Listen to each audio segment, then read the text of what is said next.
Learn about the indie artist from the indie artist. Well, I'm Tiana Key. I'm an artist. Well, my name is Lauren, as you already said. I am a singer-songwriter. So I'm Hall Pems. I originally come from the Caribbean, St. Vincent and the Grenadines. My name is Brian Doucette. I'm an East Coast Canadian rocker. And then I found myself in Las Vegas, where I'm at currently, for dancing for Cirque du Soleil with my own solo. But also learn from music industry professionals. I'm a music producer. I've been producing professionally for about 14 years. I have worked with a couple people in the industry, Grammy nominated Trev Rich, Nisha from 702. After I got my deal with Universal Music, after the Alicia Keys and Gunna record and many others that I've done, and then Alicia Keys was the #1 adult R&B song of the year. I asked the questions. That's a great question. Yeah, it's a good question. Ooh, that is a good question. Wow. I love all these questions. These are great. Like most of the questions that I get are like, tell me about Justin Bieber. It's like... Indie Artist Music Hustle is for the indie artists, their fans, industry professionals, and the music lover. Subscribe on YouTube, Facebook, or the podcast on Apple, Spotify, Pandora, or Blonde Intelligence Facebook page. Don't forget to add me to your playlist. Bye. It's been really fun, especially talking to someone across the pond. That's cool. Welcome to Blonde Intelligence. I'm your host, Miss Roni, and I always seek to give you exquisite cranial repertoire. This week, I am going to talk about a subject that was sparked by a short that I saw on YouTube. An artist by the name, and I hope I'm saying his name correctly, by the name of Kwe the Artist. It's Kwe, Kwe the Artist. And the short was talking about a show that he did within his tour. He was doing a tour, a free tour, where he would go to different cities to perform for free to organically grow his fan base. And he was saying that Charlotte should have been, I think it was Charlotte, I know it was North Carolina, I can't say Charlotte for sure, was his 11th biggest fan base. So he was expecting a certain number of people to come out, but he did have some barriers against him. It was a Thursday. It was at 5 o'clock. And it was something else. But it was during a time where, let's just say if you got off at 5 o'clock, let's say you had children or whatever, or you don't get a chance to hit the nightlife for a happy hour or whatever. But he felt that that was a barrier, and he felt kind of disheartened about the turnout. His turnout was only one person. And he said he had to think about that because that one person was a guy who had bought his album 2 times. So this guy showed that he was really a fan of Kwe the Artist by buying his fans. And what really caught my attention is he was like, I'm going to keep it real with you. He said, I could dress this up for social media. He's like, but I'm going to keep it real. And that's when he told about that he was doing a discovery tour and that he had a hard time finding a place to perform, and that when he did, he announced it or whatever, but he only had one person to show up at first. Now, towards the end, he said more people showed up, and it was one of the best shows that he ever had, and that he felt like he gained, some organic fan base. And by him showing that short, that made me go check out his music, and his music is really good. I don't want to put a genre on his music, and I haven't heard a whole lot of it because he obviously has music if one person bought 2 of his albums. So I would say that it was like a cross between It has a hip hop foundation with a touch of reggae and a touch of African hip hop, I would say, fused together. How would performers feel about showing up to their show and only have one fan there? Performing for only one person as an independent artist can be a profoundly significant experience. For a true fan, this scenario transformed the typical concert dynamic into an intimate connection between artist and listener. It underscores the essence of what being a true fan means: a deep appreciation for the artist's work, regardless of the scale of the performance. When an independent artist steps on the stage, they can carry the weight of their hard work, creativity, and passion. Performing for a single fan might seem disheartening to some, but for the dedicated supporter, it's a unique opportunity.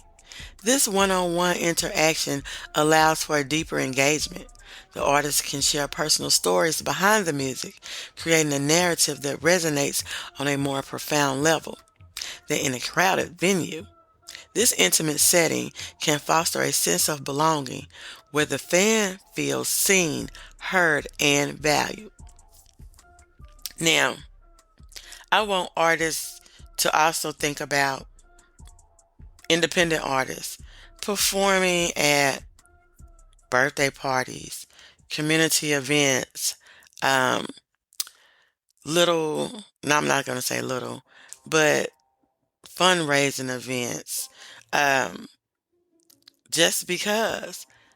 And I feel like, although it's not on a grand scale because the magic number is 50,000, you need 50,000 on social media, you need 50,000 listeners on Spotify in order for major or bigger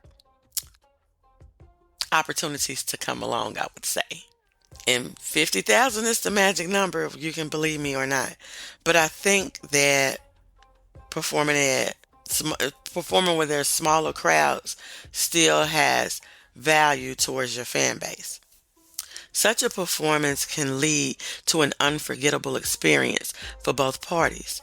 For the artist, it's a chance to receive immediate and genuine feedback, allowing them to refine their craft. For the fan, it becomes a cherished memory, a story that they can tell others about a time when they had a private concert. This interaction reinforces loyalty.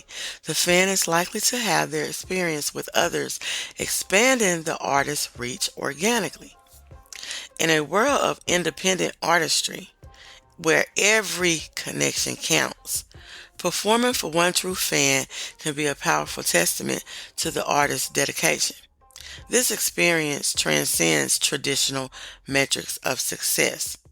So even if you just gain 10 new fans, or 10 people who buy your merchandise, or 10 people who go and download your album, that is a success, even though it's not that 50,000.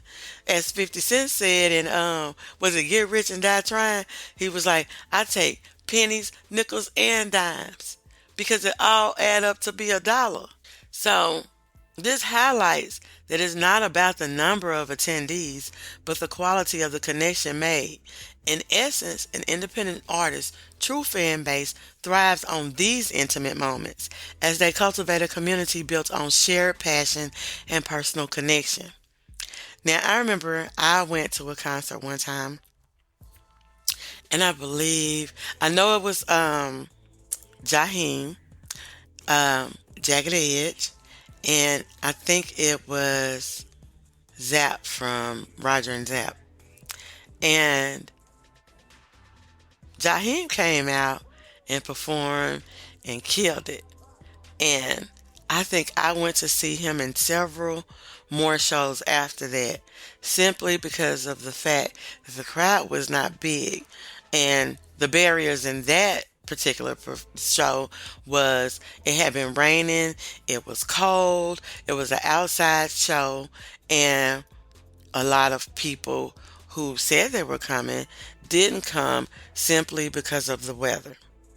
So It was a nice crowd. It was kind of scattered, but Jaheim came out and performed anyway and gave a great show.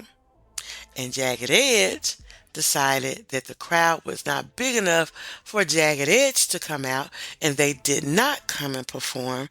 And I never bought a ticket again to go see any show that had Jagged Edge on there. Now, that right there, being on a ticket, expecting a bigger crowd, it happens to the best of us. It has happened to me. But it did not take away from what I was trying to do when I didn't have as big a crowd as I thought. And, sometimes people will say that they support you and they don't. And it shows in the actions. The words never mean anything. And I take Kwe the Artist experience in that he wanted to tell the truth about it. And even in the end, the crowd wasn't the biggest, but it was one of his better shows. And I think about even when I used to go to the club, I like to dance. So when I went to the club, I like for the DJ to play good music, and I like for to have me some room that I can be able to dance the way that I like to dance. And when the club was too packed, I didn't have such a great time. Now I know that having a big a big crowd at a live show can put you on a natural high. And some people say they go into their alter egos and they do things that they didn't do in practice and it turned out great. But sometimes I would even look at how Drake is comparing his crowd to the Kendrick crowd. And I think that he shouldn't do that because even in trying times, because this would be a trying time for him, you still got people that's standing with you. Give your best to them. And they might not want to jump around. They might want to rock from side to side. And you need to read the room. And if your fan base is there to support you, give them what they want. And use that as a chance to tell them how much you thank them. And show them, because words mean nothing. But that's all that I have for you this week. Remember, you can catch Blonde Intelligence. You can still look up Indie Artist Music Hustle with Blonde Intelligence, but my tag is at Blonde Intelligence on all podcasting platforms. Please go and subscribe and follow on Spotify, on Pandora, on iHeart, on Apple, on all those places. The podcast is always on YouTube, whether I do a visual show or not. But you can subscribe on YouTube and you can get your merch and some personalized merch. Order on my website at www.blonde-intelligence.com. You can also find the services that I provide to independent music artists there. So, that's all I have for you this week, and I'll see you next week. Bye. Hey girl, let me tell you about this podcast. Girl, everybody has a podcast these days. But this one interviews new and interesting indie artists. It's called Indie Artist Music Hustle with Blonde Intelligence. Really? Where can I find it? It's on all podcasting platforms, streams live on social media, and on rpentradio.com. What'd you say it was called again? It's called Indie Artist Music Hustle with Blonde Intelligence. Girl, I'm gonna have to check her out. Give it a check, girl.